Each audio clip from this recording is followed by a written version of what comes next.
नमस्कार, जय हिंद, जय Bharat and welcome to Dev talks. मैं हूँ आदि अचिंत, हमारे साथ हैं गर्वित भाई। पहले तो प्रणाम सर, नमस्कार, वेलकम टू द प्रणाम शो। जी। प्रणाम, कैसे हैं? एकदम बढ़िया इनसे एकदम। हम मिले थे जयपुर डायलॉग्स में एंड तो संजय जी को एक शाउट आउट कि भैया थैंक यू, आप अच्छे-अच्छे लोगों को साथ में मिलाते हैं एंड राष्ट्रवादियों को एक साथ रखते हैं, तो वो उसके अंदर तो संजय दीक्षित जी को एक शाउट आउट ज़रूर मिलना चाहिए। 100% वो तो मतलब ब्रिलियंट काम है। और वो आप देखो ना, वामपंथ के गढ़ में घुस के उन्हीं के जैसा काम करके उसी में उन्हीं को हरा रहे हैं जो वो इतने टाइम से करते आ रहे हैं। आप उसी चीज में उनको हरा दे रहे हो, उनसे बेटर पूरा आयोजन कर दे रहे हो। हुँ, तो ये तो साधुवाद का कार्य है ही। बढ़िया है, मतलब तो आज मैं तक तो हमेशा उनको शाउट आउट मैंने देता नहीं हूँ। देखा एक एक भी राइट विंग का कोई इस स्केल का कोई आयोजन हुआ हो कहीं पे। इस स्केल का तो कहीं नहीं होता। नहीं, नहीं, अभी वो है छोटे-छोटे होते हैं बट स्केल पे नहीं होता, हाँ, जिसमें इस वो तरह की स्केल बातें नहीं। की जाती हैं। एग्जैक्टली। तो और यहाँ पे भी मतलब एक एक चीज मैंने अपने एक शो में भी बोली थी, जो मैं यहाँ पे फिर से बोलना चाहूंगा। इस बार उन्होंने थीम रखी थी शत्रुबोध। और शत्रुबोध सुन के ना कई सारे जो ब्रांड्स थे, स्पॉन्सर्स थे, वो आए नहीं थे कि यार यहाँ पे तो क्या क्या बोला जा सकता है केवल शत्रुबोध सुन के। लेकिन फिर भी उन्होंने स्पॉन्सर्स के दबाव में थीम चेंज नहीं करी। उन्होंने स्पॉन्सर्स को छोड़ना बेटर समझा, थीम को चेंज करना बेटर नहीं समझा। तो एब्सोल्युटली। ये बहुत बड़ी बात है। हाँ, हाँ, because you have to take a stand ना, कहीं न कहीं तो आपको खड़ा होना हाँ, पड़ेगा, उसके अंदर बिल्कुल। कोई डाउट नहीं है। तो सर पहले ये बताओ देश में आई मीन इस टाइम पे ऐसा बोलते हैं ना एक एक समय पे था ना वो एक डायलॉग आया था भई देश सरकार तुम्हारी है, सिस्टम हमारा है। आज क्या कश्मीर बोलते हो? फाइल्स। हुँ, आप क्या बोलते हो आज? चेंज देखो हो रहा है? लोग, देखो, सिस्टम को चेंज होने में हमेशा टाइम लगेगा। हुँ, एक ब्यूरोक्रेसी की माइंडसेट को चेंज करना, मतलब आप ये एक चीज देखना, और ये अभी ऑफ लेट ही हुआ है, कोई बहुत ज्यादा टाइम नहीं हुआ। गोवा में गोवा फिल्म फेस्टिवल हुआ था, वहां पे आप देख रहे थे वो इजराइल वाला फिल्म मेकर आया था और उसने मतलब कश्मीर फाइल्स को प्रोपेगेंडा बता दिया था वहां पे। फिर देवदत्त पटनायक को सरकारी कार्यक्रमों में कितनी ही बार बुलाया जाता है, और हम लोग उसको जब कॉल आउट करते हैं उसके बाद एक दो दिन में मेजर लिए जाते हैं और उसको हटा दिया जाता है। ऐसे ही आप देखना, एक पाकिस्तानी फिल्म थी, इसकी क्या नाम था ये, अ, जो जो ए दिल है मुश्किल में था। हाँ, ऐसी कुछ था। मेरे को याद नहीं। फ़िल्म्स का यार मैं थोड़ा ज़ीरो हूँ बाय द वे तो अच्छा। आपको ही देखना है। हाँ, तो वो ए दिल है मुश्किल में एक जो अरे यार, नाम मैं भूल गया उसका, खान खान समथिंग है। तो वो हाँ, बंदा जो था, अ, उसकी फिल्म थी मौला जट, पाकिस्तानी फिल्म थी। और वो भारत में रिलीज करने के लिए ऑलमोस्ट सब कुछ सेट था। हम लोगों ने कॉल आउट किया, वीडियोस बनाए, सब कुछ किया। उसके बाद 2 दिन के अंदर अंदर करेक्टिव मेजर लिया गया। उसके 6-8 महीने के बाद फिर से मौला जट भारत में रिलीज होने के लिए सेट थी, सब कुछ हुआ, फिर से हमने आवाज उठाई, फिर से 2 दिन के अंदर अंदर सारी चीजें। तो सिस्टम तो कहीं ना कहीं उनका है, जो कि मेरे को अभी भी लगता है कि अभी भी है कहीं ना कहीं। हुँ, बट हाँ, चीजें चेंज हो रही हैं। एटलीस्ट एक दो चीजें आपको, पहले तो एक दो चीजें भी नहीं देखने को मिलती थी। अब एक दो चीजें तो एटलीस्ट आपको देखने को मिल रही हैं, जो कि एक बहुत पॉजिटिव चेंज है। और सिस्टम को चेंज होने में हमेशा टाइम लगता है, क्योंकि ब्यूरोक्रेट्स तो उनका वे ऑफ थिंकिंग ही वो है ना। ओके। आप ब्यूरोक्रेट्स के बेसिस पे चला रहे हो पूरे देश को, पूरा सिस्टम को। अब ब्यूरोक्रेट पढ़ के जा रहा है रोमिला थापड़ को, उसका माइंडसेट वो बन गया है। आप जितने भी एस्पिरेंट्स हैं उनके साथ बहस करके देख लो, हिंदू आपको पे साफ समझ में मतलब ये बहुत टैक्सिंग काम हो जाता है उनके साथ बहस करना। उनको लगता है कि हमारे से बड़ा भगवान तो है नहीं कोई, हमें सब पता है। हुँ, और जो उनको पता है वो रोमिला थापड़ वाला पता है। तो यहाँ पे कलेश आ जाता है सारा का सारा। ये ना इनका तो तो ब्यूरो प्रेस्क्राइब कर दिया है ना हिंदू पढ़ो, यूपीएससी एग्जैक्टली के exactly, लिए। हाँ। हाँ, मतलब जब मैं जब बड़ा हो रहा था तो दो एक एक तो मैगजीन थी, प्रतियोगिता दर्पण करके एक मैगजीन आती है नॉर्थ में। वो मैगजीन बताई जाती थी, और एक बताया जाता था हिंदू तो पढ़ना ही पढ़ना, और मैं पढ़ता था। हम सब ने हिंदू पढ़ा होगा मतलब कभी ना कभी, क्योंकि बताया ही वो जाता था। एक ही अखबार है पूरे भारत में जो ढंग का है, वो है हिंदू। ऐसा ही बताया गया, ऐसा ही माइंड बताया गया, बनाया गया। उसके बाद में जाके पता चलता है कि भाई हिंदू क्या है। वो हुँ, तो अनटिल अनलेस ये सारी चीजें हम लोग पढ़ना ना शुरू करते तो माइंडसेट तो इन उन लोगों ने हमारा भी वही कैप्चर किया था, वही स्कूल कॉलेजेस में वही सुनते थे, वही देखते थे, वही करते थे।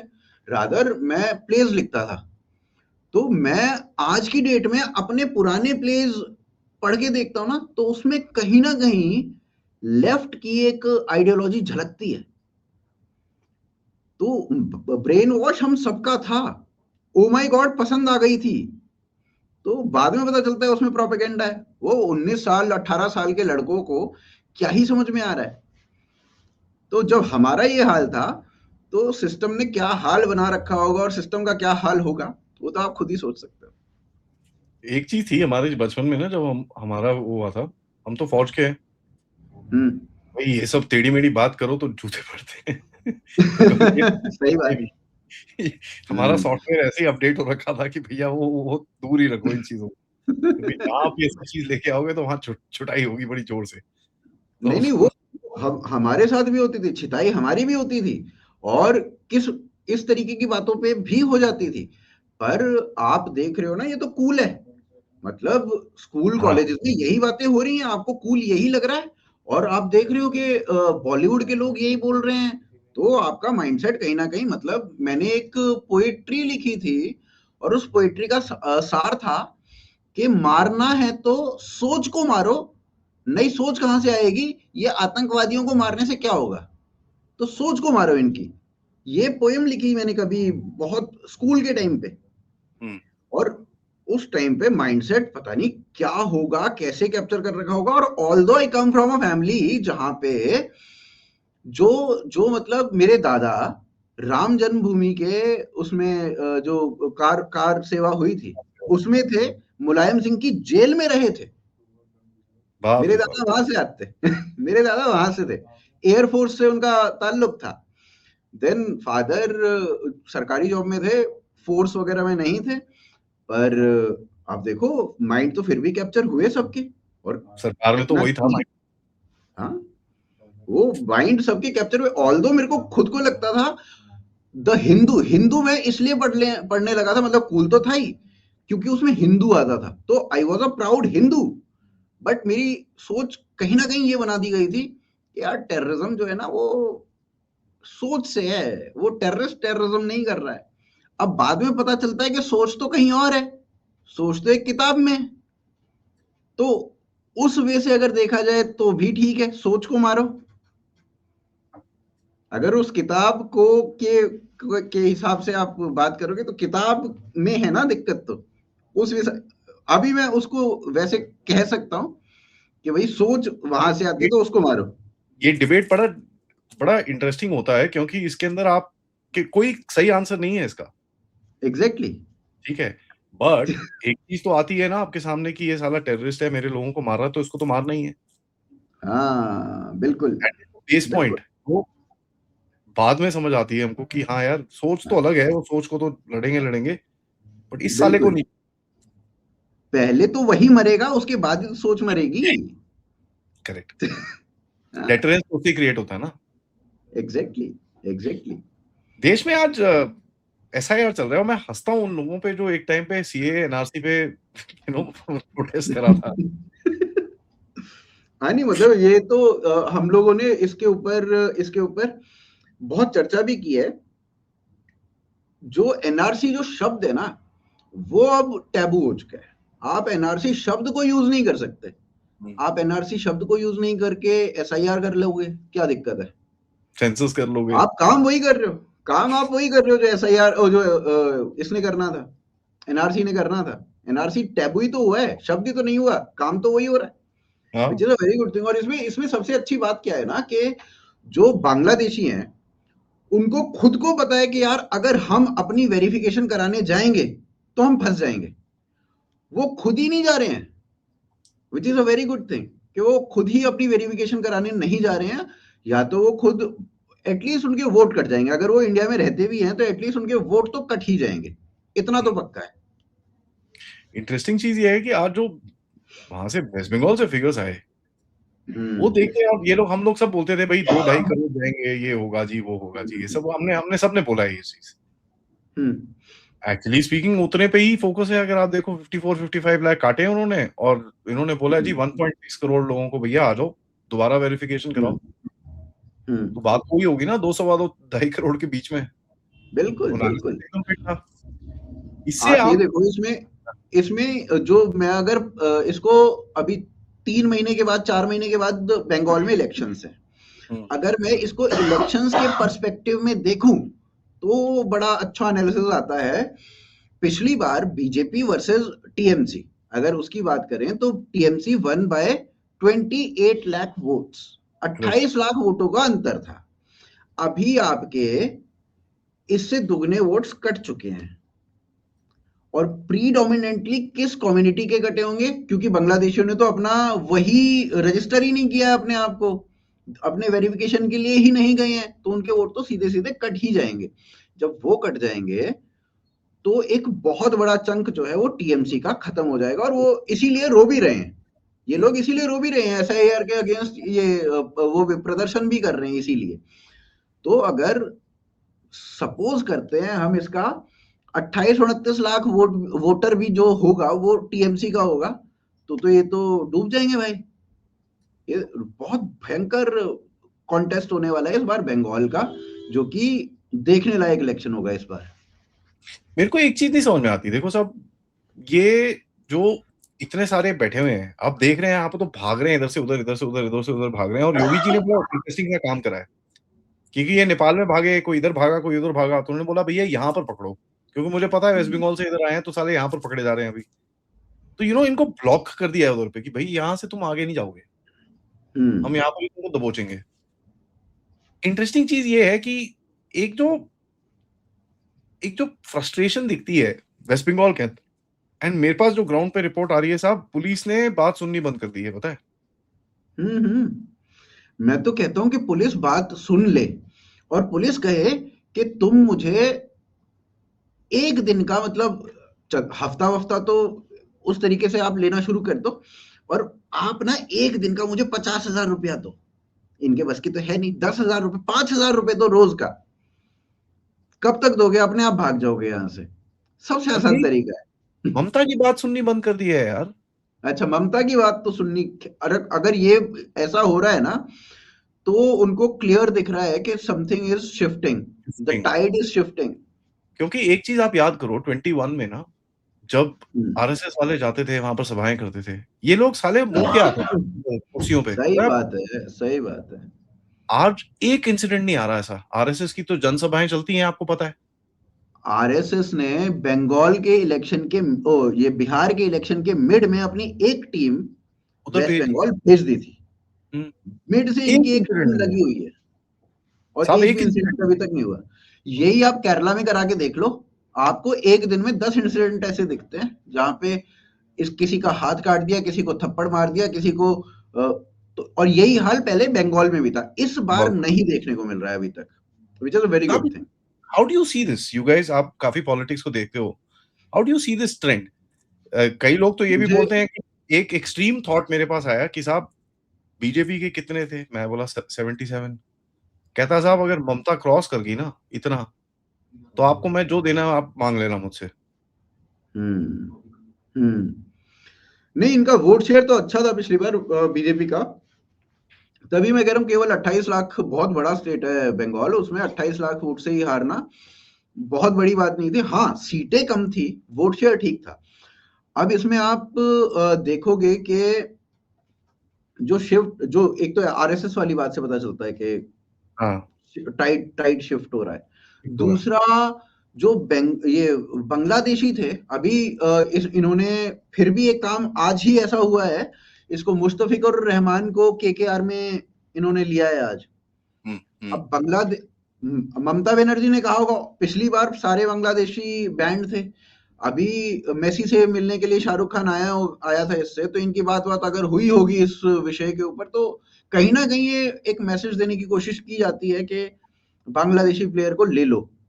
तो अगर उसको पॉलिटिक्स के परिदृश्य से देखें, तो कहीं ना कहीं ये लगता है कि अभी भी उसको ये होप है कि एटलीस्ट मुसलमानों को या फिर बांग्लादेशियों को यहाँ पे थोड़ा रिझा के रखते हैं, क्या पता कोई चांस मिल जाए वोट चांस कराने पे। का या कुछ होने का। हाँ, तो एक वो क्यों, और अगर वो बांग्लादेशी वोटर नहीं हैं तो आप मान के चलो Bangladesh, west Bengal is a gone case.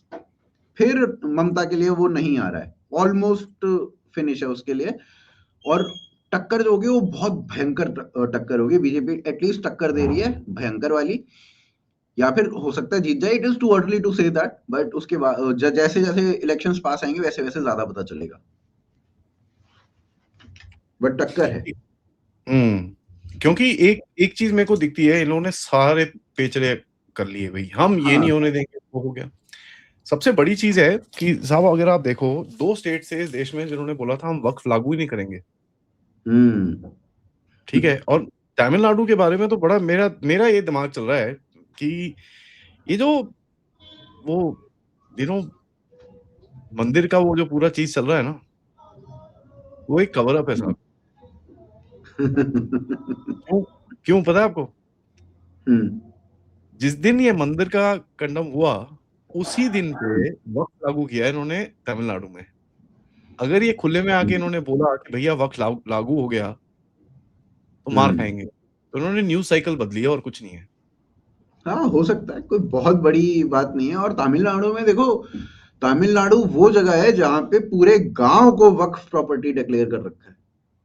That's why. तो आप, हाँ, ऐसी जगह पे आप अगर वक्फ लागू नहीं कर रहे हो तो फिर कैसे, बात कैसे बनेगी? आपको ट्रेंड शिफ्ट होता हुआ वहां पे भी दिख रहा होगा, लोग तो वहीं के परेशान है ना, वक्फ के जो पुराने नियम थे उनसे। तो लोग वहीं के वोट नहीं देंगे आपको, आप कितनी भी अपीजमेंट कर लो, दिक्कत तो होगी। और उससे मुसलमान भी परेशान है, वक्फ की जो बिल्स है उससे मुसलमान भी परेशान थे। जो टेक ओवर जो हुआ है वो मुसलमानों की जमीनों का भी हुआ है, ऐसा नहीं है कि केवल हिंदुओं का ही हुआ है। तो प्रॉब्लम हर जगह है वहां पे। That is interesting. एक और चीज हम्म। मेरे को आपसे पूछनी है यहाँ पर, अगर आप इसी ईस्टर्न इंडिया के संदर्भ में, यहाँ पर वो हिमंता साहब खड़े हैं, इधर पे ममता का कुछ गेम होने वाला है, जेएमएम में का भी बोलते हैं भाई, झारखंड में भी कुछ गेम होने वाला है वहां पर।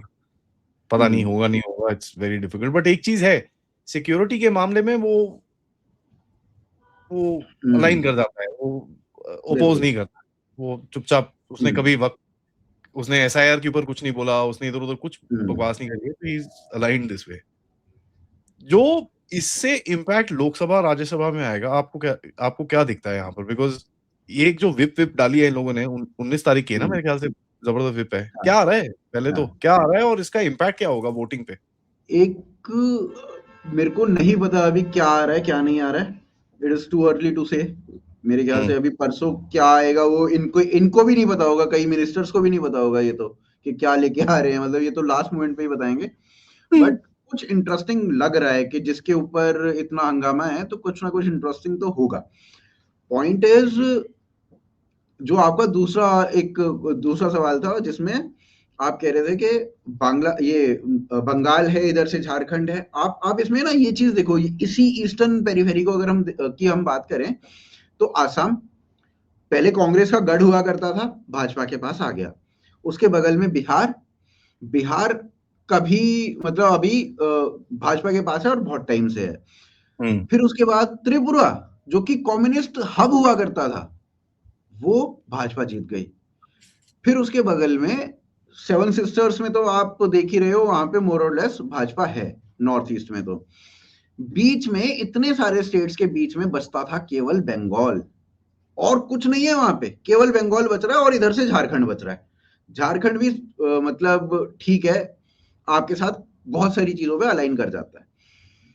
केवल बंगाल है जो अपने आप को बचा के रखा हुआ है, जो लेफ्ट का गढ़ लगा लो, या मतलब लेफ्ट की नीतियों का गढ़ लगा लो। अगर ममता को की पॉलिटिक्स की हम बात करें तो वो लेफ्ट की नीतियों को उठा के उस तरीके की चीजें कर रही है।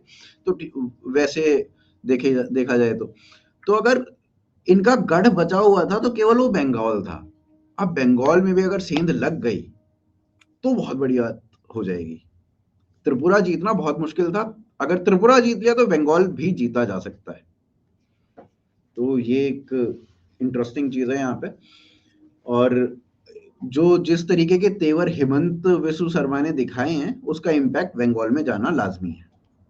Actually Bengal is being squeezed by two nationalist, एक तरफ योगी है और एक तरफ हेमंता है, दोनों उसको एग्जैक्टली और बीच में बिहार का एटम बम पड़ा। सही में। अच्छा, मैं वहां पे था, ये बेंगलोर में था, एक ये जो अतीक अहमद जब मरा था ना, हाँ तो मैं बेंगलोर में था, और बेंगलोर के एयरपोर्ट पे वो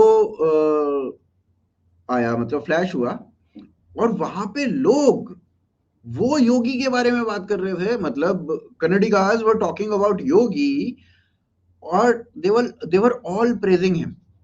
तो ये मेरे लिए एक शॉकिंग फैक्टर था। तो उसका जो प्रभाव है वो आप बंगाल में देखना क्या होगा। बहुत पॉपुलर है यहाँ पर, मैसूर, मैं हाँ। साउथ में रहता हूँ, बड़े पॉपुलर है वो।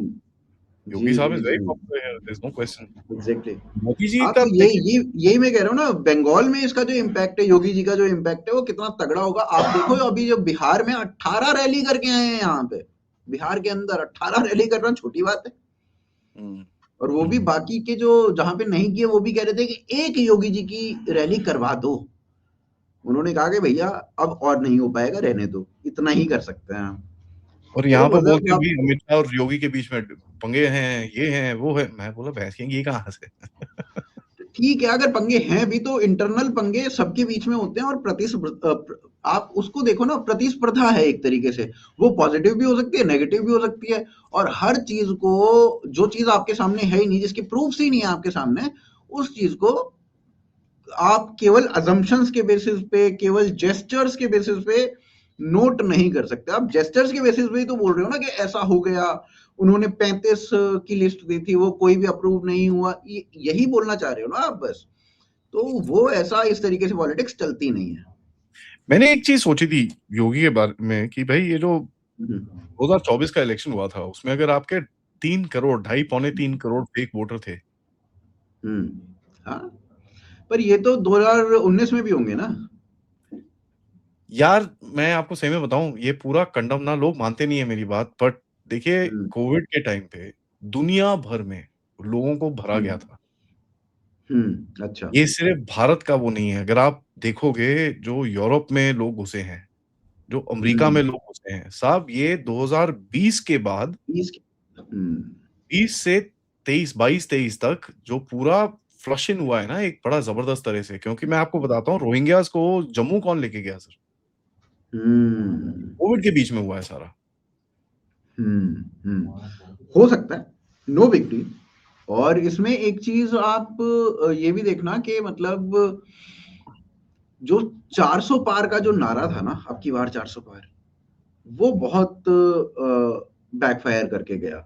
मतलब बहुत, जो भी बीजेपी के वोटर्स थे, उनको ये लगने लग गया था कहीं ना कहीं कि यार 400 तो आ ही रही हैं, हम वोट नहीं भी देंगे तो भी क्या ही हो जाएगा, क्यों यहाँ से बिहार जाना, क्यों यहाँ से मुंबई जाना, क्यों यहाँ से।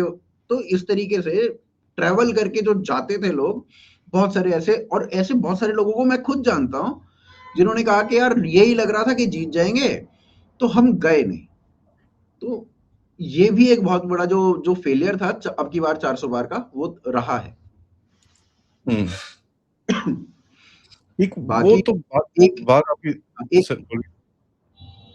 एक और भी था कि जो इन्होंने कांग्रेस आईटी सेल ने जो चलाया था, इसका अमित शाह जी की स्पीच चलाई थी इन्होंने कि हाँ संविधान को बदल देंगे, और वो एक्चुअली दलितों में काफी वो करके गया, क्योंकि वो व्हाट्सएप पे बहुत भयंकर वायरल थी। उसने भी दलित वोट्स उधर खिसकाए हैं, और इसीलिए अयोध्या में दिक्कत हुई, इस फैजाबाद में दिक्कत हुई, या यूपी में कई सीटों पे दिक्कत हुई। मुझे ये बताइए कांग्रेस में क्या चल रहा है आपके हिसाब से? मेरे को अभी जो साइंस दिख रहे हैं, कांग्रेस में अर्ली कुछ साइंस चल भी ऑफ अ रहा है। स्प्लिट, मेरे को स्प्लिट दिखना कांग्रेस, शुरू हो गया साहब। अच्छा, वो स्प्लिट तो देखो देखो, कांग्रेस को अगर जिंदा होना है, जिंदा रहना है, तो कांग्रेस को स्प्लिट करना ही पड़ेगा। पहले जैसे इंदिरा के टाइम पे हुआ था एक स्प्लिट, सिमिलर स्प्लिट अभी होगा, क्योंकि अदरवाइज कांग्रेस जीवित नहीं, वो पंचायती के चुनाव नहीं जीत पा रहे हैं भाई, वो विधायकी के चुनाव तो बहुत बड़ी बात, पंचायती के भी नहीं जीत पा रहे हैं, तो वो क्या करेंगे, वो कुछ नहीं कर सकते हैं अभी, उनके यहाँ पे कुछ नहीं चल रहा है। वो केवल परिवार को पालने की कोशिश कर रहे हैं। खड़गे बोलने उठते हैं तो उससे पहले राहुल गांधी कह देता है कि नहीं नहीं नहीं नहीं मैं पहले बोलूंगा, तो भैया खड़गे को वापस बिठा दिया जाता है। तो मतलब अलग लेवल की पार्टी है। It is a private limited company जहां पे एक परिवार चल रहा है, बस उस परिवार का उसको कंपनी चलानी आ नहीं रही है, फिर भी वो चलाया जा रहा है। तो कोई कोई पॉइंट नहीं है कांग्रेस के पास कोई। आप देखो ना, इसमें अगर हम बिहार की बात करें तो बिहार में इन्होंने वोट चोरी का मुद्दा उठा दिया, जो कि अलाइन कर रहा था एसआईआर के साथ। अगर आप वोट चोरी बता रहे हो कि वोट चोरी हो रही है, तो एसआईआर आप ही का तो काम कर रही है, फिर आपको एसआईआर से क्या दिक्कत है? आप अपने आप को जस्टिफाई नहीं कर पा रहे हो। और आपका सबसे बड़ा मुद्दा बिहार में वोट चोरी था। यार आप बिहार, मैंने मतलब एक बीजेपी के मतलब बड़े नेता हैं, उनसे पूछा था ये। तो उन्होंने कहा कि भाई, मतलब उनसे पूछा गया कि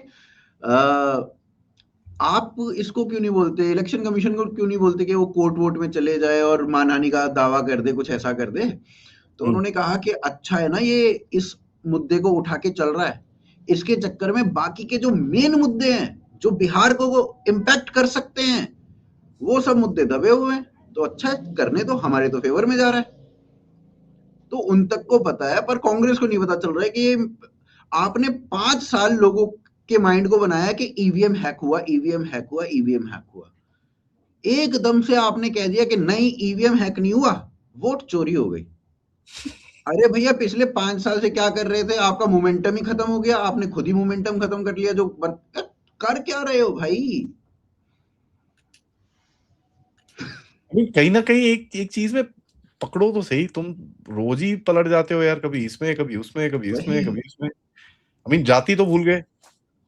हाँ, जाति भूल गए आपने। आप देखना, जाति वाले मुद्दे को देखना। आप देखोगे 2024 के इलेक्शन से पहले केवल OBC OBC OBC OBC OBC OBC OBC रहता था। एससी दलित शब्द यूज भी नहीं करता था, केवल ओबीसी बोलता था राहुल गांधी। 2024 के इलेक्शन में उन्होंने देखा कि भैया दलित जो हैं वो वोट छिटका है, और वो इम्पैक्ट वो अमित शाह की वीडियो के कारण ही हुआ था, जो फोर्ज वीडियो थी। अब उसके बाद आप दलित दलित कर रहे, 24 के बाद से आप दलित दलित, आपने ओबीसी भूल गया। ओबीसी नहीं बोल रहे हो अब आप दलित दलित बोल रहे हो। यार आप टिक ही नहीं रहे हो अपने स्टैंड पे। आप करना क्या चाहते हो? आपको पता ही नहीं चल रहा है हो ही क्या रहा है। आप कह दे रहे हो कि यार पॉल्यूशन है, एक्यूआई इसलिए बढ़ा हुआ है दिल्ली का क्योंकि ये वोट चोरी कर रहे हैं। यार मतलब कैसे कर ले रहे हो यार? मतलब समझ में नहीं आ रही है हमें। हम पागल, यार पागल हो जाते हैं यार हम। क्या इसको एनालाइज करना पड़ता है? मतलब सबसे कठोरता है हमारे ऊपर कि आप राहुल गांधी की स्पीचेस को एनालाइज कर रहे हो। क्या पर करें, क्या काम है? सर मैं तो करता ही नहीं क्योंकि मैं कभी बात नहीं करता। मैं सिर्फ मैं जब भी मैं पॉलिटिक्स में, वैसे भी मेरा जियो पॉलिटिक्स है, बट मैं पॉलिटिक्स में जब आता हूँ जब वो इंटरकनेक्ट होता है नेशनल सिक्योरिटी के साथ, जी राइट। ये एसआईआर और ये सब चीजें जो आप देख रहे हो, मैं आपसे सवाल पूछे पिछले आधे घंटे में, वो सारे सिक्योरिटी के रिलेटेड सवाल हैं। तो जी जी जी मेरा जी लिंक ज्यादा उसमें है। मैं डेली बेसिस के कमेंट्री पे कम ही वो चीजें करता हूँ। तो मेरे को जब दिखता है सिक्योरिटी में फंस रहा है, फिर मैं बोलता हूँ यार ये ना करो प्लीज। जैसे फॉर एग्जांपल एक पॉलिटिकल स्टेटमेंट दिया पृथ्वीराज चौहान ने, नाउ उसके ऊपर मैंने पहली बार ही देखा है वेटरन कम्युनिटी को आवाज उठाते हुए। आज तक मैंने नहीं देखा इनको कभी भी पॉलिटिक्स में कभी कुछ बोलते हुए। जो एग्जैक्टली, दे आर ठहरे हुए ट्रेन्ड लाइक। ठहरे हुए लोग कल टीवी पे आके बोल रहे हैं यार ये क्या बकवास है। तो आप पॉलिटिकली जब आप इसको देखते हो, ये कहाँ जा रहे हैं? मेरे हिसाब से ये लोग ये चीजें बोलते हैं just to stay in the media किसी तरह से। हाँ, मतलब इसमें इसमें आप देखो ना, एक आई थिंक श्यामा प्रसाद मुखर्जी ने कहा था या कोई तो भी था जिसने कहा था कि एक दिन कांग्रेस जो है वो मुस्लिम लीग बन जाएगी, और वो होता भी जा रहा है। जब राहुल गांधी ने इंटरनेशनल प्लेटफॉर्म पे बैठ के ये कह दिया कि Muslim League is a secular party, तो उसके बाद कुछ बचता भी नहीं है। और उसके केवल 12 या 15 दिन पहले मुस्लिम लीग ने एक परेड निकाली थी जिसमें उन्होंने कहा था कि जो भी मंदिर जाता है उसको मतलब मंदिर के उस पे जला दो उसको और मंदिर के उस पे टांग दो, जहाँ पे घंटी टंगी होती है उस जगह पे टांग दो, उसके दरवाजे पे टांग दो। इस तरीके से कुछ तो भी स्टेटमेंट मुस्लिम लीग ने 15-20 दिन पहले ही दी थी। और Rahul Gandhi I think US में जाके ये बोल के आया था कि मुस्लिम लीग है तो सेक्युलर पार्टी। तो क्या बचता है भाई फिर इसके बाद? समझ में मेरे को एक ये नहीं आता कि साहब या तो इनके एडवाइजर्स इतने मतलब पता नहीं कहाँ पर पड़े हैं, क्या छठी का दूध पी के आए हैं, मेरे को नहीं पता। बट आप लोगों को जब आप पॉलिटिकली इनको देखते हो यार, ये तो सुसाइडल है। तो क्या आप देखिए, एक तो क्या होती है ना, जब आप एक गाड़ी रोड पे चले आते हो, ब्रेक होगी आपकी फेल, तो आप कुछ नहीं कर सकते बिकॉज आपने एक भाई लाइन पकड़ ली है। आप उससे पीछे हटोगे तो गधे लगोगे, उस पे चिपके रहोगे तो गधे लगोगे। नहीं, बट ये तो पीछे हटते भी हैं, मतलब ऐसा थोड़ी। अब अभी हमने थोड़ी देर पहले यही तो डिस्कस किया, पहले ईवीएम ईवीएम कर रहे थे, अब हाँ। एकदम से उससे पीछे हट गए और वोट चोरी करने लग गए। ऐसे दसियों इंसिडेंट्स है जहां पे ये पीछे हट जाते हैं। अगर कोई चीज सही नहीं चल रही है, केवल आपकी रील चल रही हैं, लोग मजे लेने के लिए आपकी रीलों को देख रहे हैं, आप उसी में खुश हो जा रहे हो कि देखो यूट्यूब पे मोदी जी से ज्यादा व्यूज आते हैं राहुल गांधी को, इंस्टाग्राम पे मोदी जी से ज्यादा व्यूज आते हैं राहुल। अरे लोग मजे ले रहे हैं, समझ नहीं रहे हो आप? तो वो पॉइंट है कि मतलब आप इसी चीज में खुश हो जा रहे हो। अरे उससे वो प्रधानमंत्री नहीं बन पाएगा। अगर वो यूट्यूब पे ज्यादा देखा जा रहा है, उसके चैनल पे ज्यादा सब्सक्राइबर हैं, तो वो वोट नहीं बढ़ रहे हैं उसे, ये तो देखो। इनको ये नहीं समझ में आता सर, कंटेंट क्रिएटर जो है ना इतने सारे, वो इनके चैनल पे जाते हैं रीलें बनाने के लिए तो एग्जैक्टली, एग्जैक्टली। बट एक चीज है, इन लोगों ने कितने लोगों को नौकरियां दे रखी है इनको भी नहीं पता सर। सही बात, सही बात, ठीक सही है, बात। जो जितने हमारे ये जो जो वो बनाते हैं ना सरकाजम, और ये जो बनाते हैं, उन बेचारे बच्चों को तो नौकरी इन्होंने दे रखी है। सही अगर बात ये है, ना दे तो फिर मतलब भाई। सही बात है। मतलब आप ये देखो ना, ये अभी कर्नाटका के संदर्भ में, या नहीं, हिमाचल के संदर्भ में राहुल गांधी से भी क्वेश्चन किया गया था कि हाँ, आपने प्रॉमिस किया था कि आप इतनी नौकरियां देंगे, और आपने उसका 1% भी या 2% भी नहीं दिया, कुछ इस तरीके का क्वेश्चन था। तो अब उसके ऊपर राहुल गांधी ने ये कहा कि भाई 5 साल हमें कंसोलिडेट करने में लग गए, पुरानी गलतियों को सुधारने में लग गए, अगली बार देंगे, अगली बार देंगे। तो यार आप इस तरीके की जवाब अगर दोगे तो कैसे चल जाएगा? मतलब कोई जवाब दो कि यहाँ पे कमी आ गई, कुछ हो गया या क्या नहीं है, या मुझे नहीं पता, आप सुप्पू जी से पूछ लो, इस तरीके का कुछ बोल दो, या जो भी है मुझे नहीं पता। आप अपनी रणनीति तो बनाओ ना, क्या क्वेश्चन का क्या आंसर देना है, वो आपको हम्म, पता ही नहीं है। कुछ भी बोल दे रहे हो जो आपके मन में आ रहा है। आप कह दे रहे हो कि राहुल गांधी ने राहुल गांधी को मार दिया है, लोग पागल हैं, लोग देख रहे हैं आपको, क्या करें बताओ? और इसने करण थापर ने अब कल बोला भी तो, क्या उसके कौन है वो, भक्त बनर्जी, उसके साथ इंटरव्यू था करण थापर का, जिसमें करण थापर ने खुद ने बोला कि अगर राहुल गांधी रिजाइन कर दें तो भाई बहुत बड़ी कृपा हो जाएगी, Rahul Gandhi is a very bad LOP. ये करण थापर बोल रहा है। तो अब रहता क्या है? मतलब राजदीप भी इनके अगेंस्ट बोलने लग गया, तो अब बचा नहीं है कुछ। बरखा दत्त तो सनातनी ही बना दिया आप लोगों ने। बरखा दत्त कभी धुरंधर का रिव्यू कर रही है कि भाई बहुत ही तगड़ी फिल्म है, मेरे को तो मजा ही आ गया। तो यार हो क्या रहा है? आपने छोड़ा ही नहीं है कुछ। ये जो एक मूवी आई साहब, मैं एक चीज मैं थोड़ा सा इसको देखता हूँ। मैंने बोली कि भाई जब भी ऐसा कुछ होता है ना हमारे देश में, एक लेयर जो है ना, जैसे मलाई होती है ना, दूध में मलाई लगती है, गांव में आप जाओ तो दूध में रख दो तो सुबह तक मलाई आ जाती, तो दादी माँ या माँ निकाल देती थी मलाई, उसके बाद दोबारा हाँ रख हाँ देती, हाँ। इसको छेड़ो यार, ये इसमें से और मलाई निकलेगी, छेड़ना नहीं है। हम्म, फिर शाम को थोड़ी सी और निकाली जाएगी। ये एक मलाई की तरह पूरी लेयर साली एक्सपोज हो जाती है इनकी, हाँ हाँ। पूरी एक ये परत। तो वही है यार, एक जरा सी मूवी आई, उसमें पाकिस्तानी मुसलमानों को दिखाया गया, और आप मतलब बिलबिला उठे इतने ज्यादा कि मतलब। और यहाँ पे ना देखो, बहुत सारी फिल्में आई हैं अभी पीछे के टाइम पे, इतना बवाल किसी में नहीं कटा। इसी में ही इतना बवाल इसलिए कटा क्योंकि ये ये सटल तरीके से, जो जिस आर्ट में लेफ्ट माहिर था, ये अपनी सारी बातें सटल तरीके से ही कह रही है। कोई हार्ड मतलब ऑन द फेस नहीं है। जैसे Kashmir files on the face कह सकते हो, बंगाल फाइल्स को ऑन द फेस कह सकते हो। ये मूवी ऑन द फेस नहीं थी। ये इस मूवी में सब कुछ बहुत सटल तरीके से कहा गया। जो इससे पहले अभी आपकी फिल्म आई ये बारामूला, उसमें भी मैसेजिंग जो थी वो बहुत सटल थी। सबको समझ में आ रहा है क्या कहना चाह रहे हैं, पर सटल तरीके से था। आदित्य धर की दोनों फिल्में हैं, तो हम्म। आदित्य धर मतलब they were ready for Vivek Agnihotri, but Aditya Dhar came out of syllabus.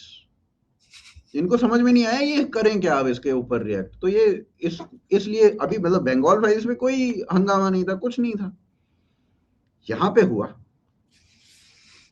क्योंकि सटल तरीके से इनको पेला गया है बहुत। और जो स्टोरी है वो एक्चुअली लोग आर्टिकल पढ़ रहे हैं पुराने पुराने, उनको सब कुछ मिल जा रहा है। आज ही हमने एक वीडियो बनाई है इसके ऊपर कि काला धन किस तरीके से वहां पे बना था और उसका क्या क्या चल रहा था। वो पूरी स्टोरी इतनी लंबी 10-12 सालों की है, वो बहुत बढ़िया स्टोरी है। है तो सही सर। आखिर सेक्शन में मैं बात करूंगा आपसे हमारे जो एक जुडिशियल सिस्टम था मेरे था तो था। था वैसे सूर्यकांत ने एक चीज तो करी यार, हम्म, वो भी कह लो इनका पूरा जो बड़े बड़े वकील हैं, मतलब रीड फेंक दी एक जगह झटके के अंदर। भाई कोई मेंशन नहीं होगा, कोई कुछ नहीं होगा, लाइन में खड़े हो जाओ जाके। तो साहब ये जो पूरी देखिए सरकार के अगेंस्ट में जुडिशियल एक्टिविज्म जो होती थी, प्रशांत भूषण, ये वो हम्म, एक्चुअली कपिल सिब्बल को लोग बहुत गालियां देते हैं। हाँ, कपिल सिब्बल ठीक है, उसके पास लोग केस लेके जाते हैं, वो लड़ता है। हम्म, मेरे को सबसे बड़ी प्रॉब्लम प्रशांत भूषण जैसे लोगों से है जो खुद ये सब चीजें करते हैं, and he is connected with 50 other hmm, people around, हमको पता है उसके बारे में। इनकी तो पूरी बत्ती आउट। बिल्कुल। आप इसमें ये देखो ना कि प्रशांत भूषण के साथ मतलब आप अब ये प्रोबोनो नहीं लड़ रहे हैं। प्रशांत भूषण भी प्रोबोनो नहीं लड़ रहा है। प्रशांत भूषण को भी कोई दूसरी ऑर्गेनाइजेशन पैसा दे रही है। वो कहाँ से आ रहा है कहाँ से नहीं आ रहा है हम सब जानते भी हैं, हम सब नहीं भी जानते, मतलब उसको उस तरीके से ही देख सकते हैं। बट प्रशांत भूषण को भी पैसा तो आ ही रहा है कहीं ना कहीं से, तभी वो प्रोबोनो ले रहा है उन चीजों को। उसको अदरवाइज क्या ही पड़ी है। बाकी आइडियोलॉजी के लिए कोई वकील कितना खड़ा होता है वो हम सबको पता है। राम जेठमलानी का केस हमने देखा है, या फिर हमने कपिल सिब्बल का केस देखा है, कांग्रेस से समाजवादी में चला गया, या मतलब एक आइडियोलॉजी होती है ना। हम्म। आपकी आइडियोलॉजी है ही नहीं, आपकी आइडियोलॉजी और वकीलों की खासकर नहीं होती है। तो ठीक है, ये तो और होना भी चाहिए। तो इनके साथ रादर रादर जजेस के साथ भी होना चाहिए, मैं तो ये कह रहा हूँ। देखो अभी एक और वकीलों के साथ धीरे धीरे करके ना ये चीजें जो पूरा स्ट्रक्चर बनाया हुआ था, जैसे वो गुजरात में बोल दिया कि भाई नहीं नहीं नहीं, वक्फ पे अपील करना है, कोर्ट की फीस दो। हम्म, हाँ सही। ये यही यही होना भी चाहिए।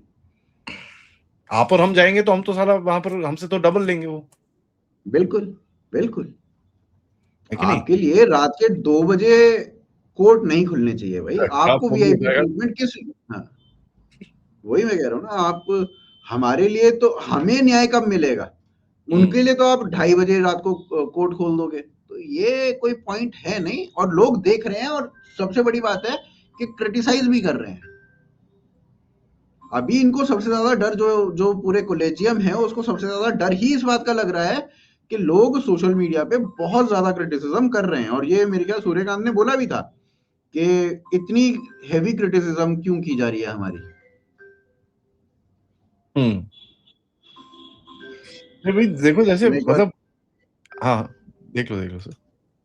वो हो गया ठीक है। हाँ, अभी जैसे इन लोगों ने जंजी का पूरा करा। मैं वो मेसी मूसी का देख रहा था, मैं बोला मेसी के देखो कहाँ कहाँ गया है वो, जहां जहां पे हम्म जंजी का कुछ करने की कोशिश कर रहे थे। एक जगह जंजी तो इतनी बुरी तरह फ्लॉप हो गया, दूसरी जगह जो ठीक है कुछ हुआ हुआ, तीसरी जगह जब वो साला पहुंचा, वहां पर हमारे टी शर्ट वाले बाबू ने मिल लिया, लेकिन वो वाले साहब को मोदी जी से मिलना था, हम्म। वो भी बाहर निकल रहा है। चौथी जगह पहुंचते हैं तो वो आरती करा रहे हैं भाई उससे। मैं बोला भैया जल्दी कर। मतलब जेनजी इसको ना आप दो तरीके से देखो। जेनजी प्रोटेस्ट तो ये बहुत टाइम से सोच रहे हैं कि हो जाए हो जाए। इन्होंने दिल्ली में AQI के ऊपर प्रोटेस्ट करने के बारे में शुरू किया, और उसके बाद फिर वो नक्सल्स तक पहुंच गया कि भैया वहां पे तो जो हुआ, और वो भी फ्लॉप शो था, कोई नहीं जुड़ा इनके साथ। फिर आपने नेपाल के बाद कई बार कहा कि भारत में भी कर दो, भारत में भी कोई नहीं आया, रातर इन्हीं के अगेंस्ट आ गए कर्नाटका में। फिर इसके बाद आप देखो कि जो ये है मेसी आया तो कलकत्ता तो डिजास्टर था भाई। 15,000, 20,000, 12,000 की टिकट लेके जो लोग वहां पे खड़े हैं स्टैंड्स में, उन लोगों को 500 लोग दिख रहे हैं। उन 500 लोगों में मेसी की खोपड़ी तक नहीं दिख रही है। अपने स्केड्यूल्ड टाइम से पहले वो चला जाता है। आपने क्या इमेज बनाई इंडिया की, मुझे समझ में नहीं आया। इतना पॉलिटिशियन वहां पे भरा हुआ है, आपने इमेज क्या बनाई? आप देखो मेसी आया है और मेसी की फॉलोइंग वर्ल्ड वाइड है। वर्ल्ड वाइड जिस देश में फुटबॉल है भी नहीं, उस देश में भी लोग मेसी को जानते हैं। तो one of the biggest sports icon जिसको हम कह सकते हैं वो मेसी है। अब वो आया यहाँ पे, उसके साथ साथ इतनी मीडिया आई होगी, उसकी एक एक चीज जो है वो इंटरनेशनल मीडिया में भी छप रही है, हर एक तरीके की मीडिया में छप रही है। उसका अपने अपने इंस्टाग्राम या ट्विटर या जो भी चीजें वो सोशल मीडिया होगी, उसके ऊपर वो भयंकर तरीके से वायरल होता होगा, भयंकर तरीके के लोग उसको देखते होंगे। तो इंडिया के पास एक बहुत अच्छी अपॉर्चुनिटी थी अपनी एक ब्रांड वैल्यू इन लोगों में पहुंचाए, जो लोग मेसी को देखते हैं। अब आपने क्या क्या आपने उसकी वो इमेज दी, अपनी इमेज क्या दी कि बंगाल में जब मेसी आ रहा है तो जो जो आपने वादा किया उसमें से कुछ पूरा नहीं किया। पॉलिटिशियंस घुस गए, लोग मेसी को देख नहीं पा रहे हैं। उसके बाद दंगे तो खैर नहीं, पर मतलब तोड़ फोड़ हो रही है स्टेडियम के अंदर। क्या इमेज गई इंडिया की। उसके बाद फिर वहां से हैदराबाद में जाता है, तो हैदराबाद में रेवंत रेड्डी फुटबॉल आइकॉन बन जाते हैं। मैंने विदेशियों के रील्स देखे हैं इस एक मुद्दे के ऊपर कि ये नंबर 9 जो भी है, इस नंबर 9 को मेसी ने पास दिया और उसने मिस पास कर दिया, और उसको ट्रोल किया जा रहा है इंटरनेशनली। भयंकर तरीके से लोग उसके ऊपर मीम्स बना रहे हैं, सारी चीजें कर रहे हैं। यहां से भी कोई बहुत अच्छी इमेज नहीं गई। फिर मुंबई में अमृता फडणवीस वो जो भी कर रही है वो भी एक बहुत अच्छी इमेज नहीं देता। हाँ, सुनील छेत्री, जो सपोजिटली मैंने ये सोचा था कि हैदराबाद में, बेंगलोर में ही तो रहते हैं सुनील छेत्री, तो बेंगलोर से हैदराबाद तो बुलाया ही जाएगा, सुनील छेत्री हैदराबाद में मिलेंगे।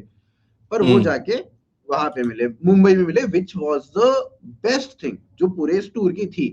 दिल्ली में खैर AQI इतना ज्यादा है, तो एक मेसी के साथ साथ AQI की न्यूज भी पूरी वर्ल्ड मीडिया में गई होगी। तो बहुत अच्छी इमेज मेरे को लग नहीं रहा था भारत की बनेगी। जो थोड़ा सा फेस सेव हुआ है ना, वो वनतारा से हुआ है कि हाँ, इतनी बढ़िया जगह, इतना कल्चर दिखाया आपने भारत का, साथ साथ अच्छी जगह दिखाई। तो उस तरीके से अगर हम देखें, और उसने वीडियो में आज एक वीडियो डाली है, उसमें एक भी पॉलिटिशियन नहीं है, एक भी पॉलिटिशियन। मेसी ने इंस्टाग्राम पे वीडियो शेयर करी है आज अपने इंडिया टूर की, एक भी पॉलिटिशियन नहीं दिखाया, राहुल गांधी से लेके और कोई भी। और उसके ऊपर कांग्रेसी पता है क्या बोल रहे हैं कि Messi and Rahul Gandhi are very good friends. Messi ने राहुल गांधी को एक ड्राफ्ट भेजा था कि आप ये देख लो, मैं ये अपने इंस्टाग्राम पे पोस्ट करने वाला हूं, आप ये देख लो, मैं पोस्ट कर दूं इसे। तो राहुल गांधी उसको देखते हैं, राहुल गांधी देख के बताते हैं कि यार ये जो तूने मेरी फोटो लगा रखी है ना, इसमें इस फोटो को हटा दे, और बाकी का कोई अगर पॉलिटिशियन है तो उसकी फोटोज को भी हटा दियो, तब तेरी ये वीडियो जो है ना परफेक्ट हो जाएगी। तो राहुल गांधी इतने महान हैं, इतने दयावान हैं, इतने हम्बल हैं कि उन्होंने अपनी फोटो मेसी की वीडियो से निकाल दी। हाँ यार, कैसे कर लेते हो भाई, इतना डिल्यूजन आता कहां से तुम्हारे अंदर, इतना भयंकर डिल्यूजन डिल्यूजन कहां से आ रहा है? इसीलिए नहीं जीत रहे हैं साले। तो कमाल कर दिया यार, ये स्टोरी बन कहां से रही है, और लोग मान रहे हैं इस बात को। हाँ हाँ, राहुल जी तो ऐसा कर ही सकते हैं, राहुल जी तो भगवान हैं। क्या चल नहीं रहा है यार, भाई? दे आर सुपर, क्या नाम है वो, सोशल मीडिया में तो यार दे आर फार अहेड, उसमें कोई डाउट नहीं है। हाँ। लाइक्स एंड रीट्वीट्स है ना सर, आप समझ रहे हो ना वो, सही लाइक्स बात एंड, है। और एक्चुअली वोट मैंने वोट मिले ना मिले, लाइक्स तो मिल ही रहे हैं। इंस्टाग्राम पे कर देते अभी हैं इलेक्शन में इसकी हाँ। एग्जैक्टली अभी इस पे क्या हुआ, ये वंतारा गया मेसी और हाँ, आरती कर रहा था वहां पे, टीका वीका लगाया हुआ था गणेश जी के सामने, उसने सिर्फ नतमस्तक भी किया। तो अमोक कांग्रेस आईटी सेल, भाई साहब वो क्या लिख रहा है, this is the fifth lowest point of Messi's life. मैंने कहा हाँ, पहला अभी भी रेवंत रेड्डी के साथ फुटबॉल खेलना ही था।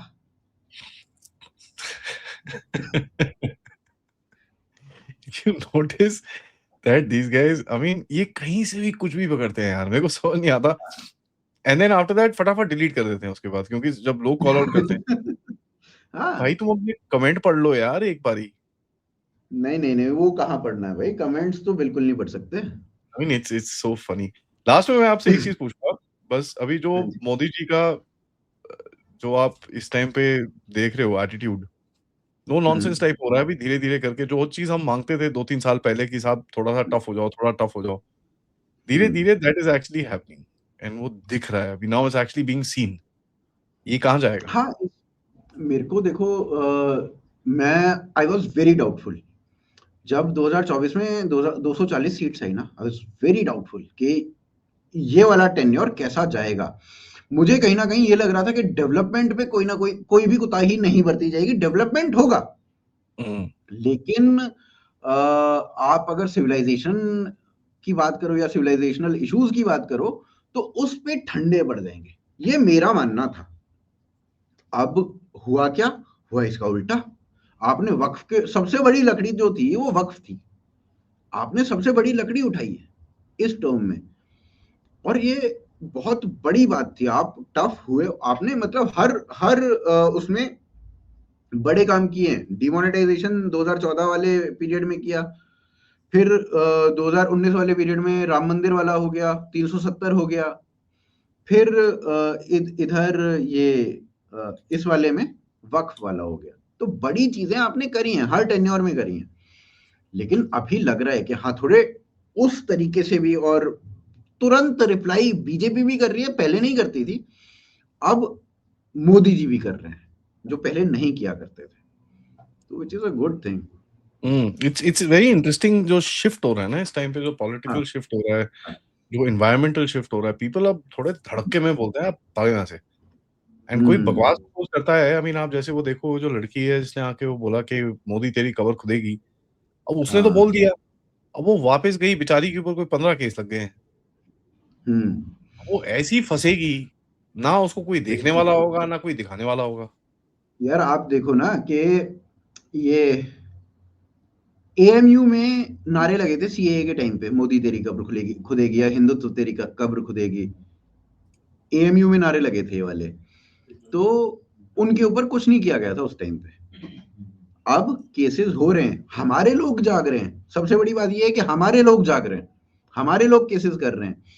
इधर पहले तो कोई भी कुछ भी बोल ही देता था, कोई दिक्कत ही नहीं थी। अब यहाँ पे दिक्कतें हो रही हैं, एक्चुअली दिक्कतें क्रिएट कर रहे हैं। और ये मेरे ख्याल से तब से ज्यादा हुआ है जब से इन्होंने देखा कि भाई अजीत भारती के ऊपर केस कर दिया, उसने जरा सा कुछ बोला तो केस कर दिया। इधर से इसने क्या नाम है, सब लोकतंत्र वाले थे, क्या नाम था उनका, रचित रचित कौशिक ने कुछ बोला तो उसको अरेस्ट ही कर लिया पंजाब पुलिस ने।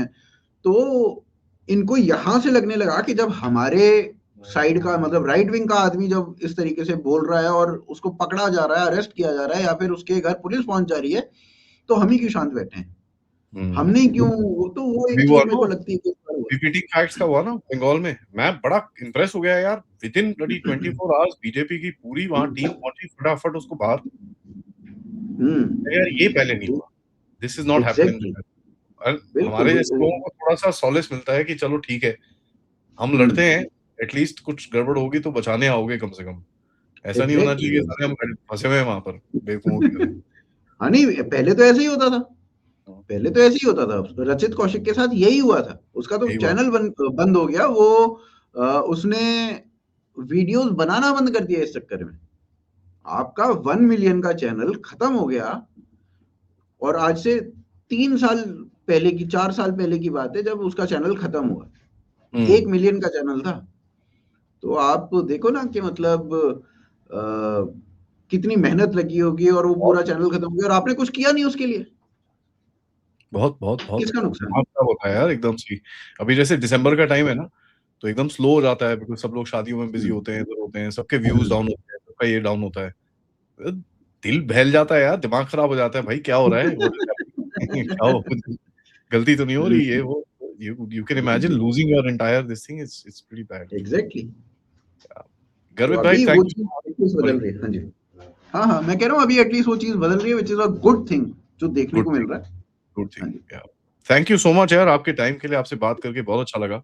आई होप वी कैन बिल्कुल भाई। Continue this once in a while क्योंकि एक 100% क्रॉस कनेक्शन होना चाहिए ना पॉलिटिक्स, जियोपॉलिटिक्स एंड बिल्कुल, जियोपॉलिटिक्स बिल्कुल। Politics we should do this. बिल्कुल, बिल्कुल। हाँ, हाँ। ऑडियंस से रिक्वेस्ट है let us know what you guys think and अभी तो पहली बार ही पॉडकास्ट किया है I am sure we will also open up as as individuals and थोड़ा conversation will also open up a little more but exactly. Please let us no in the comments आप लोग क्या सोचते हैं क्या चीजें और हमको डिस्कस करनी चाहिए and like, subscribe, and of course support the channel. Thank you, Garvit bhai, once again. Namaskar. Thank you भाई। थैंक यू जी। Thank you so much.